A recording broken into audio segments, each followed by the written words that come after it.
briefly. Okay. I guess we'd like to know, sort of, I feel like a tension. What tension? Well, you know, you seemed very upset when we were interviewing earlier today. You know, we're open to talking. It's just that we'd love to have you along. I have no problem. I mean, it's just that if you say you're press, you have to try to be objective in your questioning. Why? Will not be argumentative. But that's fine. I mean, we can. Was I being argumentative in your opinion, or? I think so. How? I simply wanted to ask her how someone who was crowned queen of San Francisco Pride in 2008. Can we hear any of this? Yeah. I simply wanted to ask her why someone who was crowned queen of San Francisco Pride in 2008 was now on a bus tour sponsored by the National Organization of Marriage. Like, is that a combative question to you? I don't think that I was being disrespectful with her at all. That question was no problem. So which question was a problem?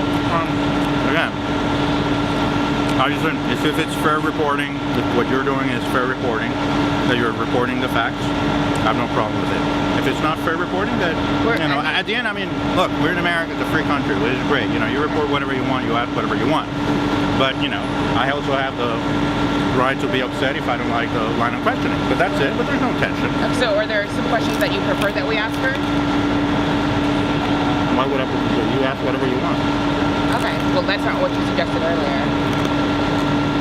So There's no tension. I'm curious. A large number of part of my organization, although we're a progressive organization, a large part of our membership is lesbian and gay, and came into our organization because of Proposition 8 battle. And so I'm sort of curious because in my mind, a lot of the values expressed by people who would seek immigration reform in this country, sensible or not, unsensible, actually are very, very similar to, I think, the values expressed by gays and lesbians. You know, I don't see, and I'm an immigration lawyer as well. I've dealt with the Latino community all my life, professionally, very close to the Latino community.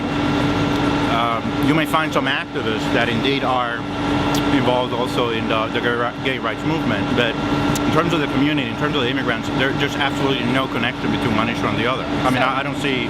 So here's the similarity that I see, because I've actually worked a lot with Reform Immigration for America and some of the organizing that they're doing.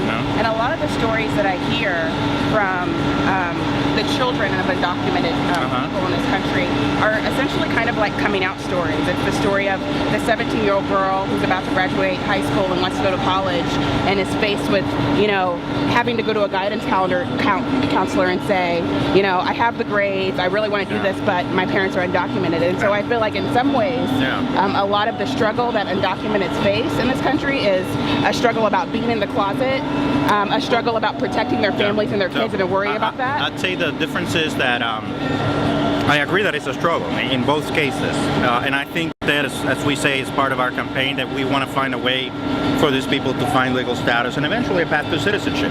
We've outlined a 5-point position in our organization supporting comprehensive reform, which includes legalization, and more than that, also a guest worker program to allow for immigrants to come to the country legally. The difference is, however, that one thing is acknowledging that you're gay or you have certain inclinations, another thing is wanting to get married.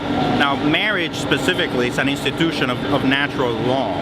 That's not a religious concept. It's a basic concept. Stop. These people over there were just really interested in talking. You got to get on the bus. You got to go. We'll continue this, but I think let's speak up on this concept of natural law, and because I think again, I don't believe in discrimination. Harassing anyone, abusing anyone is wrong. But I do believe that we have a system based on a certain